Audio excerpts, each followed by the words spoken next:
언제나 주는 날 사랑하사 언제나 새 생명 주시나니 영광의 그날에 이르도록 언제나 주만 바라봅니다. 내 몸의 약함을 아시는 주 못 고칠 질병이 아주 없네. 괴로운 날이나 기쁜 때나 언제나 나와 함께 계시네. 언제나 주는 날 사랑하사 언제나 새 생명 주시나니 영광의 그날에 이르도록 언제나 주만 바라봅니다.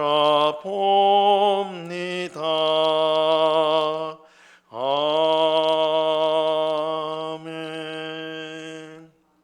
같이 기도하겠습니다. 참 좋으신 아버지 하나님, 감사합니다. 오늘도 저희에게 생명 주시고 은혜 주셔서 하루를 시작하면서 제일 먼저 기도의 자리로 나오게 하시니 감사합니다. 우리의 모든 것을 아시는 주님, 우리의 부족함, 우리의 연약함, 우리의 악함까지도 모두 아시지만 그 무궁한 사랑과 은혜로 항상 우리와 함께 하시고 우리를 구원하시고 우리를 보호하시고 돌보아 주심을 감사드립니다. 우리의 소망이 주께 있음을 우리가 확신하며 오늘도 주님만 바라보며 주님과 동행하며 주님과 겸손히 함께 걷는 주의 백성들이 다 될 수 있도록 주님 은혜를 내리워 주시옵소서. 우리 마음 가운데 있는 모든 염려들, 근심들을 내려놓게 하옵시고 우리의 삶 가운데 하나님의 뜻이 이루어지기를 늘 기도하는, 하나님의 뜻이 이루어지는 것이 우리에게 가장 복되다는 것을 확신하며 항상 하나님의 뜻을 먼저 구하는 저희가 되게 하여 주시옵소서. 이 새벽에도 기도하는 저희들의 심령 가운데 하나님의 충만한 평강과 기쁨으로 넘치게 하여 주옵소서. 그래서 세상 가운데 승리하는 주의 백성들이 다 될 수 있도록 주님 도와 주옵소서. 이 시간 주의 말씀을 듣고자 합니다. 성령 하나님께서 밝히 조명하여 주셔서 주의 말씀의 뜻을 깨닫게 하시고 이 말씀을 마음에 새기고 순종하여서 하나님이 주시는 참된 평안과 만족과 기쁨을 누리는 저희가 되게 하여 주시옵소서. 이 시간 귀한 은혜를 주실 주님께 감사와 찬송을 올려드리오며 예수 그리스도의 이름으로 기도드리옵나이다. 아멘. 우리 하나님 말씀을 다 같이 봅니다. 디모데후서 2장 8절에서 10절까지의 말씀을 우리가 다 같이 보도록 하겠습니다. 디모데후서 2장 8절에서 10절까지의 말씀입니다.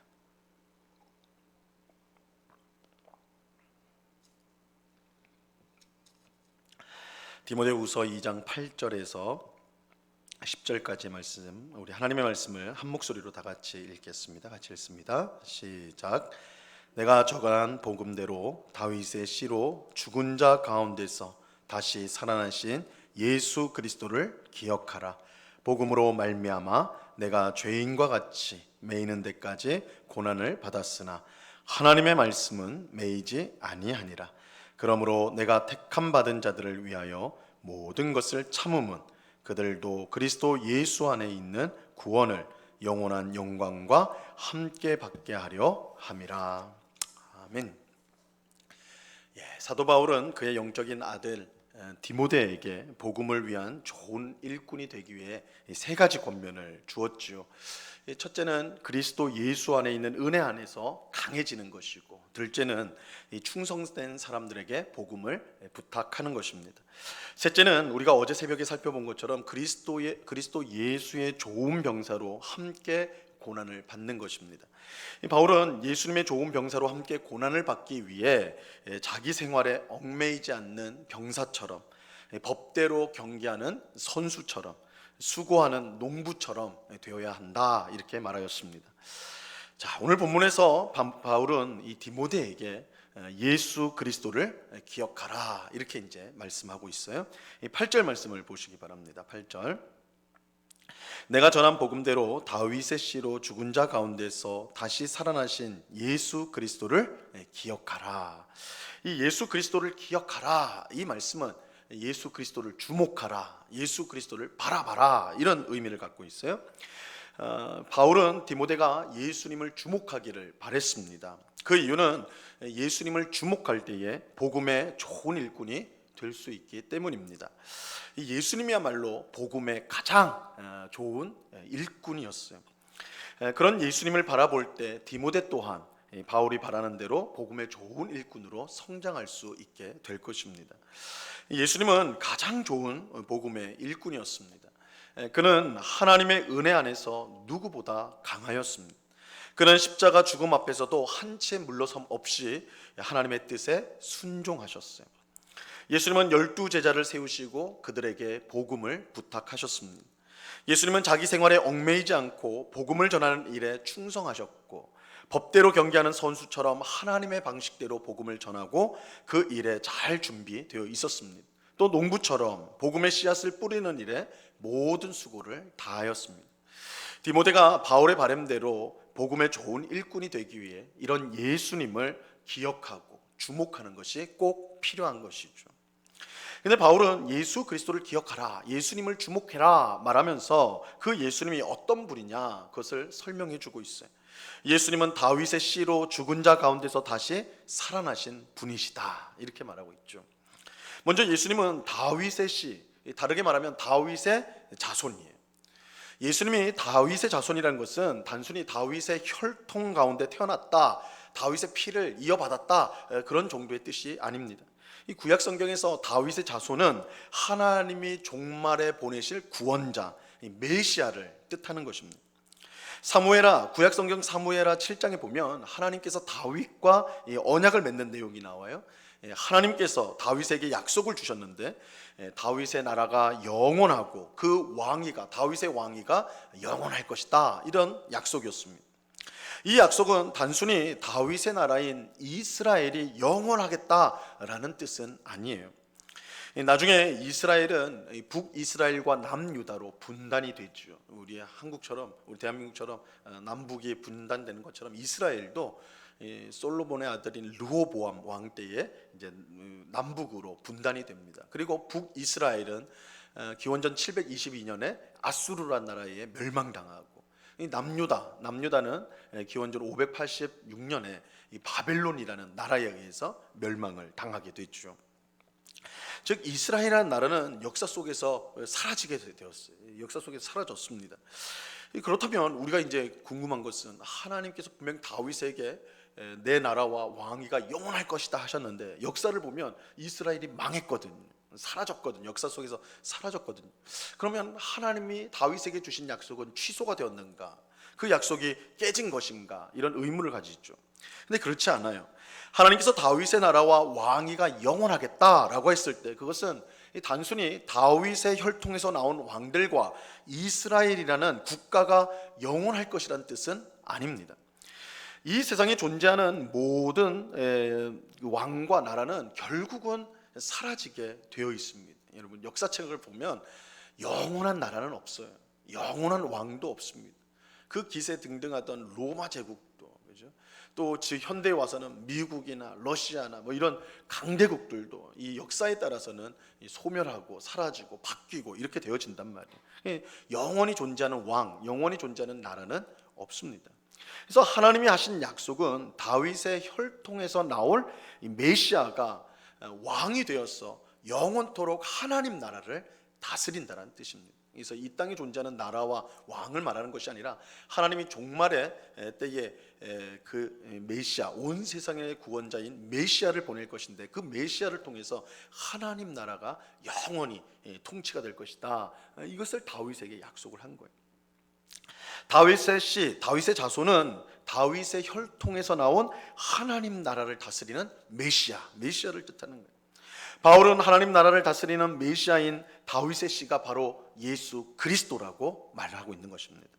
예수님은 하나님의 약속대로 다윗의 혈통으로 태어난 세상의 구원자였어요. 그런데 그 예수님이 세상을 구원하기 위해 무엇을 하셨습니까? 우리의 모든 죄를 대신 짊어지시고 십자가에서 죽으셨어요. 그는 자신의 생명을 우리를 구원하기 위한 속죄 제물로 드리셨던 것입니다. 예수님은 우리를 구원하기 위해 모든 고난을 받으시고 생명까지 내놓으셨습니다. 근데 중요한 사실은 하나님께서 이런 예수님을 죽은 자 가운데서 다시 살리셨다는 겁니다. 예수님은 사망 권세를 깨트리시고 다시 사신 유일한 분이에요. 그런데 예수님이 부활했다는 그 자체도 중요하지만 그것보다 더 중요한 것은 부활하신 예수님께서 하나님께 모든 권세를 받아서 세상을 통치하고 있다는 거예요. 그래서 예수님은 종말에 우리의 구원자일 뿐만 아니라 온 세상을 통치하는 진정한 왕이 되시는데, 하나님께서 예수님을 죽은 가운데 부활시키시고 그에게 모든 권세를 주셔서 그가 지금도 온 세상을 통치하는 참된 왕이 되었다는 것이죠. 베드로전서 3장 22절에 보면요, 이렇게 말씀합니다. 그는 하늘에 오르사 하나님 우편에 계시니 천사들과 권세들과 능력들이 그에게 복종하느니라. 예수님이 하나님 우편에 계신다, 우편에 있다는 것은 하나님의 모든 권세를 받았다는 거예요. 그렇기 때문에 모든 사람뿐만 아니라 모든 이 세상의 세력들이 다 그 예수님 앞에 굴복하게 되었다, 그 통치를 받게 되었다, 이렇게 말해요. 이 사실이 왜 중요할까요? 예수님은 하나님의 뜻을 따라 복음을 위해 고난을 받으시고 십자가에서 죽기까지 하셨어요. 하나님은 그런 예수님을 부활시키고 자기 우편에 앉히사 모든 권세를 주셔서 세상을 통치하게 하셨습니다. 이것은 복음 때문에 고난받는 바울에게는 너무 큰 위로가 되는 사실이에요. 지금 바울은 감옥에 갇혀 있잖아요. 이제 순교할 날이 얼마 남지 않았거든요. 그런데 그런 바울에게 이 예수님의 모습은 하나님께서 예수님을 통해 이루신 일들은 큰 위로가 되는 거예요. 복음을 위해 고난받는 것이 결코 헛된 일이 아니라는 것을 보여주기 때문입니다. 하나님은 고난받는 예수님을 지극히 높여 주셨습니다. 바울은 복음을 위해 고난받는 자신도 예수님처럼 높아질 것을 확신하였어요. 바울이 예수님을 주목하여 보니까 복음을 위해 하나님의 뜻을 위해서 고난받은 그 예수님을 하나님 높여주셨거든요. 바울이 나도 예수님처럼 복음을 위하여 살 때 하나님 높여주시겠구나, 그런 확신을 가졌던 거예요. 그래서 바울은 흉악한 죄인처럼 감옥에 갇힌 것을요 결코 부끄러워하지 않았어요. 오늘 보면 9절을 보세요. 9절. 복음으로 말미암아 내가 죄인과 같이 매이는 데까지 고난을 받았으나 하나님의 말씀은 매이지 아니하니라. 이 바울은 복음을 위해서 흉악한 죄인처럼 감옥에 갇혔어요. 이 구절에 나오는 죄인은 그냥 죄인, 잡범 정도가 아니라 흉악한 살인이나 뭐 이런 아주 큰 범죄를 저지른 흉악한 죄인을 지칭할 때 쓰는 단어거든요. 이 흉악한 죄인처럼 감옥에 갇혔어요. 하지만 바울은 그것을 부끄러워하지 않았어요. 복음을 위해 고난받는 자신을 하나님께서 높여주실 것을 확신했기 때문이에요. 이뿐만 아니라 비록 복음을 전하는 자신은 감옥에 갇혀 있지만 그가 전한 복음, 하나님의 말씀은 갇혀 있을 수가 없어요. 바울이 전한 복음은 사람과 사람을 통해서 계속해서 퍼져나갔고 위대한 구원 역사를 이루었습니다. 바울의 몸은 비록 감옥에 갇혀 있지만 그가 전한 하나님의 말씀, 그가 전한 복음은 사람들과 사람들 사이에 계속해서 퍼져서 구원의 역사가 계속해서 일어나고 있는 거예요. 그래서 자신은 복음을 위해 받는 고난을 부끄러워하지 않는다. 난 부끄러워하지 않았다, 이렇게 말하는 거예요. 오히려 바울은 부끄러워하는 것이 아니라 택함 받은 자들의 구원을 위하여 모든 것을 인내하고 참는 일을 계속해서 하였다, 이렇게 말하고 있어요. 10절 말씀 보세요. 그러므로 내가 택함 받은 자들을 위하여 모든 것을 참음은 그들도 그리스도 예수 안에 있는 구원을 영원한 영광과 함께 받게 하려 함이라. 이 바울은 복음을 위해 고난받을 뿐만 아니라 택함 받은 자들을 위하여 모든 것을 참았습니다. 그것은 그의 고난과 인내로 인해 택함 받은 자들이 구원과 함께 영광을 받기 때문입니다. 그는 이 복된 일을 위하여 자신을 기꺼이 희생하였던 것이죠. 이 바울은 그의 영적인 아들 디모데가 자신과 같이 되기를 바랬습니다. 그래서 예수 그리스도를 기억해라, 예수 그리스도를 바라보라, 이렇게 말했던 것입니다. 예수님은 복음을 위해 고난받고 죽기까지 하셨지만 하나님은 그런 예수님을 부활시켰고 지극히 높여 주셨습니다. 우리도 예수님처럼 복음을 위해, 하나님을 위해 고난을 받을 때 하나님은 우리를 지극히 높여 주실 것입니다. 이런 점에서 우리의 고난은 결코 쓸데없거나 헛된 일이 아닙니다. 하나님의 뜻을 위해, 하나님께 순종하기 위하여 받는 고난이나 불이익이나 어려움은 절대 쓸데없는 것이나 헛된 것이 아닙니다. 오히려 예수님처럼 영광을 얻게 하는 것입니다. 그렇게 우리는 복음을 위해 받는 고난을 부끄러워하지 말고 끝까지 인내하면서 그것을 견뎌내야 하는 것입니다. 그럴 때 예수님이 받으신 그 영광에 우리 모두가 참여하게 될 것입니다. 오늘 기도하는 우리 모두가 예수 그리스도를 주목할 수 있기를 간절히 바랍니다. 예수님을 바라보셔야 돼요. 예수님처럼 하나님의 뜻과 복음을 위해 기꺼이 고난을 받고 참고 인내할 수 있기를 바랍니다. 그럴 때 우리 또한 예수님처럼 하나님이 주시는 영광을 얻게 될 것입니다. 이것을 분명히 믿고 오늘도 주님과 복음을 위해 살아가는 우리 모두가 될 수 있기를 우리 주님의 이름으로 간절히 축원합니다. 기도하겠습니다. 참 좋으신 아버지 하나님, 감사합니다. 복음을 부끄러워하지 않고 복음을 위해 받는 고난을 부끄러워하지 않고 끝까지 참고 인내하며 복음을 전하고 또한 복음을 가르쳤던 이 바울의 삶, 바울이 그럴 수 있었던 것은 그가 예수 그리스도를 주목했기 때문입니다. 항상 예수님을 바라보았기 때문입니다. 그가 세상을 바라봤다면, 세상 사람들을 바라봤다면 벌써 실망하고 되돌아섰을 것입니다.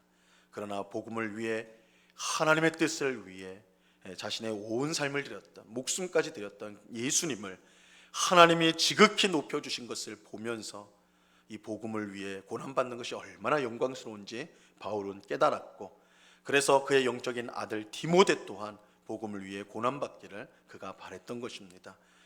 주님, 우리가 오늘도 하나님의 뜻대로 산다라는 것은 쉬운 일이 아닙니다. 손해를 각오해야 되고, 어떨 때는 주변 사람들의 눈치를 봐야 되고, 또한 핀장과 또한 심하면 핍박까지도 받아야 되는 그런 일들이 우리 앞에 놓여져 있습니다.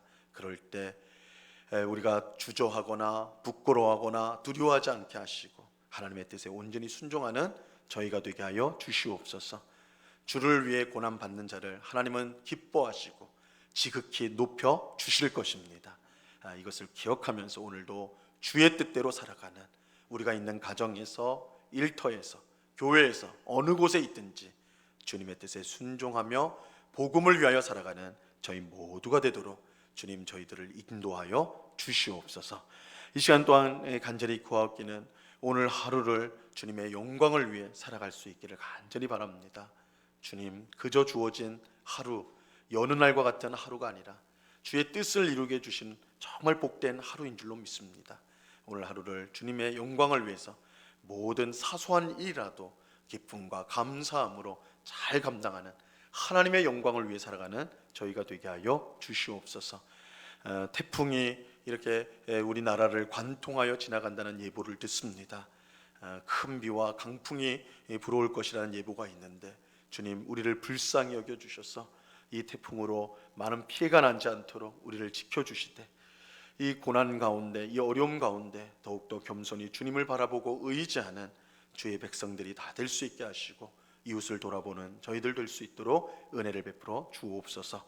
오늘 밤에는 수요 성경 공부로 함께 모여서 주의 말씀을 배우고자 합니다. 하나님 말씀 배우는 것이 우리의 기쁨이고 즐거움 되게 하시고 우리의 힘인 것을 알고 부지런히 주님을 알아가는 저희들이 다 될 수 있도록 주장하여 주시옵소서. 이 시간 여러 가지 기도의 제목들로 기도하는 주의 백성들 한 사람 한 사람 붙들어 주시고 우리의 간절한 소원 가운데 하나님의 뜻을 이루어 주실 줄로 믿고 감사함으로 기도하는 저희가 되도록 도와 주옵소서. 우리 주님께 찬송과 영광을 올려드리오며 예수 그리스도 이름으로 기도드리옵나이다. 아멘.